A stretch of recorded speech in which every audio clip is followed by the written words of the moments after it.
सोलापूर पुणे रोडवरील डी-मार्ट जवळ आज दुपारी 3:30 वाजण्याच्या सुमारास एक भीषण अपघात झाला। ताबा सुटलेल्या बोलेरो गाडीने दुभाजकाला धडक दिली। त्यानंतर त्याची इतर वाहनांना धडक बसली। या अपघातात 2 जण जखमी झाले असून यापैकी एका जणाची प्रकृती गंभीर असल्याची माहिती समोर येत आहे।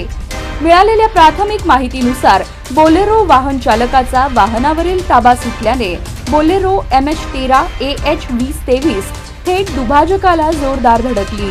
त्यानंतर बोलेरोने सर्व्हिस रोडवरील काही वाहनांना धडक दिली। या साखळी अपघातात एक दुचाकी MH13 CC 3559 देखील अडकली। या अपघातात दोघे जखमी झाले आहेत। रोहिणी सुरेश गुंफल वय 45 राहणार शेळगी सोलापूर, उषा नारायण वाघे वय 38 राहणार लोहारा उमरगा जिल्हा धाराशिव अशी 2 जखमींची नावे आहेत। अपघातानंतर परिसरात एकच खळबळ उडाली। घटनास्थळी नागरिकांनी तात्काळ धाव घेत जखमींना जवळच्या रुग्णालयात दाखल केले।